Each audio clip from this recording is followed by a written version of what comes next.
ഞാൻ ഒരു പ്രധാനപ്പെട്ട കാര്യം കൂടി പറയാനാണ് നിങ്ങളെ വിളിച്ചത്. കേരളത്തിൽ ഇന്നലെ പുറത്തു വന്നൊരു വാർത്ത സത്യത്തിലൊരു ഷോക്കിംഗ് ആയിപ്പോയി. വളരെയേറെ അത് വാർത്ത വായിച്ചിട്ട് മനസ്സിനകത്ത് പെയിൻഫുള്ളായിട്ടുള്ളൊരു അനുഭവം ഉണ്ടായി. സർവകലാശാല അസിസ്റ്റൻറ്റ് പ്രൊഫസർ പരീക്ഷയിൽ ഉറുദു, സോഷ്യോളജി പരീക്ഷകളിൽ 1ാം റാങ്ക് നേടിയവർ പോലും കഴിഞ്ഞ 2 വർഷമായിട്ട് നിയമനം കിട്ടാതെ കാത്തിരിക്കുന്നു. 2023 ലിസ്റ്റ്. സത്യത്തിൽ കേരളത്തിൽ എന്താണ് സംഭവിക്കുന്നുള്ളതിൻ്റെ ഒരു വ്യക്തമായ ചിത്രമാണിത് കാണുന്നത്. ഞാനിപ്പോൾ അവരോട് 3 പേരോടും സംസാരിച്ചു. റഷീദ, സരസ്വതി, അതുപോലെ തന്നെ മമത. ഒരാളെ കിട്ടിയില്ല. ഇവരെല്ലാം 1ാം റാങ്കുകാരാണ്.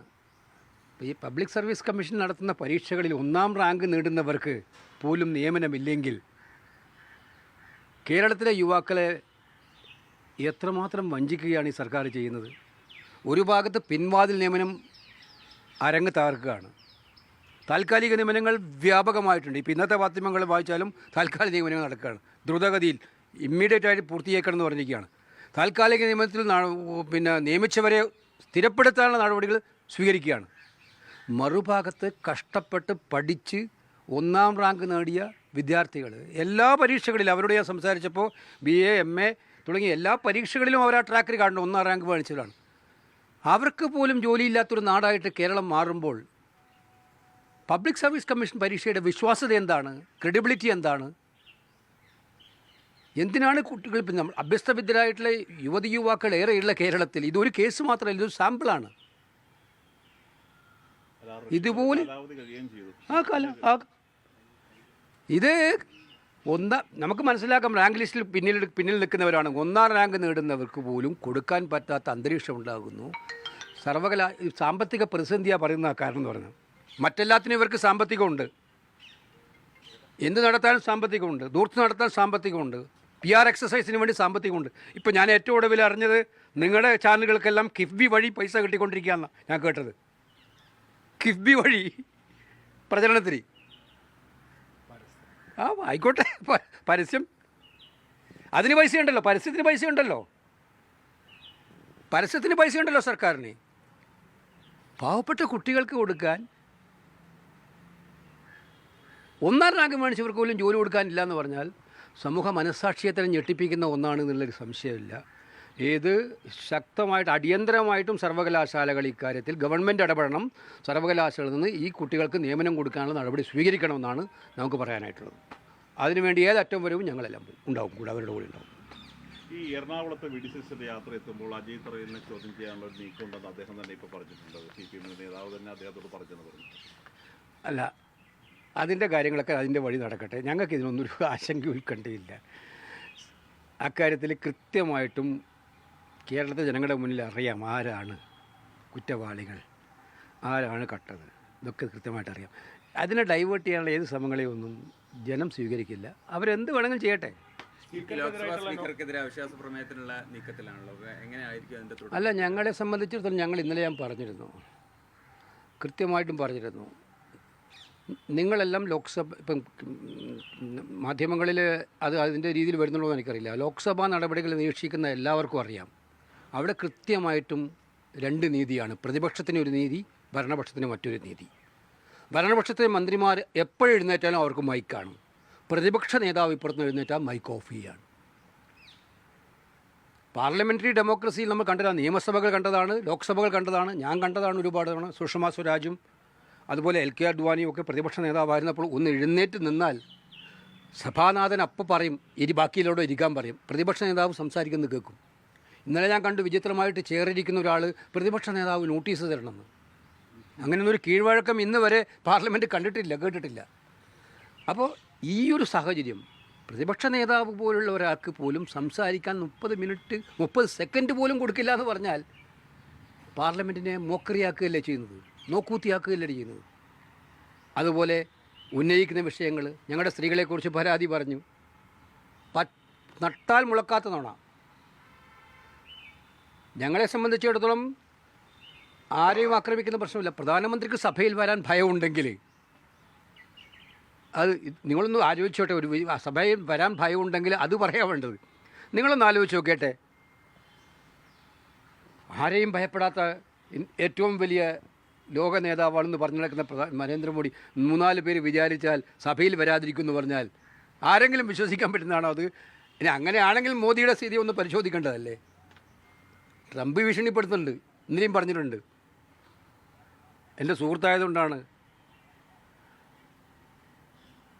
ഞാൻ അദ്ദേഹത്തിൻ്റെ രാഷ്ട്രീയ ഭാവി തകർക്കാൻ ആഗ്രഹിക്കുന്നില്ല. അത് എന്താണ് ട്രംപ് ഉദ്ദേശിച്ചതെന്ന് എനിക്ക് മനസ്സിലായിട്ടില്ല. എന്നിട്ട് നമ്മുടെ രാജ്യം മറുപടി പോലും പറയുന്നുമില്ല.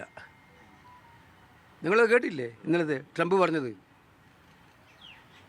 എൻ്റെ സുഹൃത്തായതുകൊണ്ട് അദ്ദേഹത്തിൻ്റെ രാഷ്ട്രീയ ഭാവി നശിപ്പിക്കാൻ ഞാൻ ആഗ്രഹിക്കുന്നില്ല എന്ന് പറഞ്ഞാൽ എന്താണ് അതിൻ്റെ അർത്ഥം? അതുപോലെ ഫയൽ കൈയിരിക്കുന്നു. ഇന്ത്യ ഗവൺമെൻറ് പ്രതികരിക്കുന്നുമില്ല. ഇത്രയും അപമാനകരമായിട്ടുള്ളൊരു പ്രസ്താവന ഇന്ത്യക്കെതിരായിട്ട് വേറെ എന്താ ഉള്ളത്? രാഷ്ട്രീയമായ അഭിപ്രായ വ്യത്യാസമുള്ള അത് ഇന്ത്യയുടെ പ്രധാനമന്ത്രിയല്ലേ? ആ ഇന്ത്യയുടെ പ്രധാനമന്ത്രിയെക്കുറിച്ച് ഇത്രയും ആരാ പറയുന്നത്? American president.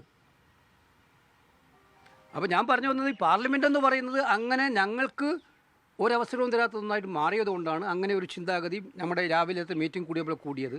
എന്തായാലും ഞങ്ങൾ സ്പീക്കറെ ഇന്നലെ രാഹുൽ ഗാന്ധി, അതുപോലെ നമ്മുടെ മുലയം അഖിലേഷ് യാദവ്, അതുപോലെ അഭിഷേക് ബാനർജി, ഞാനും TR ബാലു, ഞങ്ങൾ 5 പേരുമായിട്ട് സംസാരിച്ചിരുന്നു. ആ സംസാരിച്ചതനുസരിച്ചിട്ട് അദ്ദേഹം ഇന്ന് ഭരണപക്ഷത്തോട് ഇന്നലെ രാത്രി സംസാരിച്ച് ഇന്ന് ഞങ്ങളെ സംബന്ധിച്ച് ഇതാണ്, പാർലമെൻറ്റ് നിഷ്പക്ഷവും നീതിപൂർവ്വമാകണം. അത് നടന്ന കാര്യങ്ങൾ പറയാനുള്ള അവസരം പ്രതിപക്ഷ നേതാവിന് കിട്ടണം. നോക്കട്ടെ, അത് രാവിലെ കിട്ടുമോ കിട്ടില്ലോ നോക്കട്ടെ. അതാണ് ഞങ്ങൾ കാത്തിരിക്കുന്നത്. പാർലമെന്റിൽ ഇതുവരെ ചർച്ച ചെയ്തിട്ടില്ല.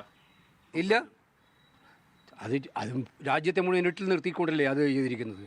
അതിലെന്താ സംശയം? രാജ്യത്തെ മുഴുവൻ ഇരുട്ടിൽ നിർത്തിക്കൊണ്ടാണ് ചെയ്തിരിക്കുന്നത്. പ്രതിപക്ഷത്തെ എല്ലാ കക്ഷികളുടെയും പിന്തുണ ഈ അവിശ്വാസ പ്രമേയ നീക്കത്തിനുണ്ടോ? എല്ലാവരുടെയും പിന്തുണയാണ്. ഞങ്ങൾ ഇന്നലെ രാവിലെയാണ് അവിശ്വാസ പ്രമേയം എന്ന് പറഞ്ഞാൽ എന്തുകൊണ്ടാണ് അവിശ്വാസ പ്രമേയം വരുന്നത്? ഞങ്ങൾക്ക് സ്പീക്കർക്കെതിരായിട്ടുള്ള പോരാട്ടത്തിന് ഞങ്ങൾക്ക് താല്പര്യമൊന്നുമില്ല. അതല്ലല്ലോ ഞങ്ങളുടെ ലക്ഷ്യം. പക്ഷേ സഭയിൽ അവതരിപ്പിക്കാൻ പോലും അനുവദിക്കാത്തവണ്ണം പാർലമെൻറ്റിനെ ഒരു വൺ സൈഡഡ് ആയിട്ടുള്ള സഭയാക്കി മാറ്റുന്നതിനെതിരായിട്ടുള്ള ഞങ്ങളുടെ പ്രയാസമാണ് ഇതിലൂടെ ഞങ്ങൾ രേഖപ്പെടുത്താൻ ഉദ്ദേശിക്കുന്നത്. അതുകൊണ്ടാണ് സ്പീക്കർ വിളിച്ചതിനെ ഞങ്ങൾ മുഖവിലക്കെടുക്കുന്നു. ഇന്ന് സഭയിൽ എന്ത് നടക്കുന്നു നോക്കട്ടെ, അതനുസരിച്ച് ഞങ്ങൾ തീരുമാനമെടുക്കും. അതിനകത്ത് ഒരാൾക്കും അഭിപ്രായ വ്യത്യാസമൊന്നുമില്ല. അതിനകത്ത് എല്ലാവരും ഒറ്റക്കെട്ട തന്നെയാണ്.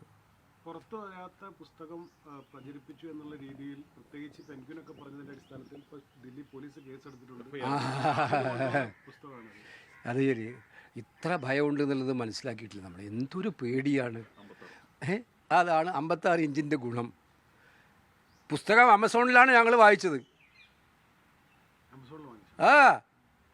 ആമസോണിൽ കിട്ടിയ പുസ്തകത്തിന് ഇപ്പോൾ അവർക്കെതിരെയും കേസെടുക്കേണ്ടി വരും. എടുക്കട്ടെ. ആരെങ്കിലും എന്തെങ്കിലും പറഞ്ഞാൽ ആ പറയുന്നവർക്കെതിരെ കേസെടുക്കുക ഭീരുക്കളുടെ ലക്ഷണമാണ്. ഇത് എല്ലാ ഏകാധിപതികളും ചെയ്യുന്നതാണ്. ഭീരുക്കളുടെ ലക്ഷണമാണ്. ഇതുകൊണ്ടൊന്നും സത്യം പുറത്തു വരാതിരിക്കില്ല. ഇത്തരം കേസെടുക്കുന്നതുകൊണ്ടൊന്നും സത്യം പുറത്തു വരാതിരിക്കില്ല. അവർ വെറുതെ ധരിക്കുന്നതാണത്. നമുക്ക് കാണാം. ശരി. ഒരു കാര്യം കൂടെ, നാട്ടിൽ നിന്നുള്ള ഒരു വാർത്ത, VSന്റെ മുൻ PA ആയിരുന്ന സുരേഷിനെ മലമ്പുഴയിൽ മത്സരിപ്പിക്കാനായിട്ട് കോൺഗ്രസ് സമീപിച്ചിരുന്നു അദ്ദേഹം പറയുന്നുണ്ട്. അങ്ങനെയുള്ള അല്ല, ഞാനിതെന്തോ പറയാനാ. സ്ഥാനാർത്ഥി നിർണയത്തെ കുറിച്ചിട്ട് ഞങ്ങൾക്ക് കൃത്യമായിട്ടുള്ള ഒരു ഷെഡ്യൂളുണ്ട്. അതിൻ്റെ ചർച്ചകൾ തുടങ്ങിയിട്ടേ ഉള്ളൂ സ്ക്രീനിങ് കമ്മിറ്റിയിൽ. അത് കഴിഞ്ഞ് ഇലക്ഷൻ കമ്മിറ്റി ഇപ്പോൾ കൂടി സ്ക്രീനിങ് കമ്മിറ്റിയിലുണ്ട്. ഇപ്പോൾ ഒരുപാട് സ്ഥാനാർത്ഥികളെ മാധ്യമങ്ങളിലൂടെ വന്നുകൊണ്ടിരിക്കുക, സമൂഹ മാധ്യമങ്ങളിലൂടെയും. ഓരോ സീറ്റിലും 5-10 സ്ഥാനാർത്ഥികളെ രംഗത്ത് വന്നുകൊണ്ടിരിക്കുക. ഞങ്ങൾ എന്ത് ചെയ്യാനാ ഈ കാലത്ത്? ഒരു പ്രയാസമില്ല. ഞങ്ങൾക്ക് അതിനകത്ത് കൃത്യമായ മാനദണ്ഡമുള്ളതുകൊണ്ട് ഒരു പ്രയാസമില്ല. ഈ പറയുന്നതെല്ലാം വെറും വാർത്തകൾ മാത്രമാണ്. അതെന്നേ എനിക്ക് പറയാനുള്ളൂ. എങ്ങനെയുള്ള സർപ്രൈസുകൾ അവസാനം ഉണ്ടാകുമോ? അല്ല, സർപ്രൈസുകൾ തിരഞ്ഞെടുപ്പിൽ ഉണ്ടാവണമല്ലോ. അത് നിങ്ങൾ ഈ പറയുന്ന ഉദ്ദേശത്തോടു കൂടിയല്ലല്ലോ. കാരണം തിരഞ്ഞെടുപ്പിൽ വിജയസാധ്യതയുടെ അടിസ്ഥാനത്തിലാണ് ഞങ്ങളുടെ എല്ലാ സർപ്രൈസും. ലോകത്തെവിടെയായാലും ഏത് സമയത്തും 24 വാർത്തകളും ഓഗ്മെന്റഡ് റിയാലിറ്റി പാക്കേജുകളും എക്സ്പ്ലെയിനറുകളും വിശദമായി കാണാൻ ഞങ്ങളുടെ YouTube ചാനൽ നിങ്ങൾക്ക് സബ്സ്ക്രൈബ് ചെയ്യാം.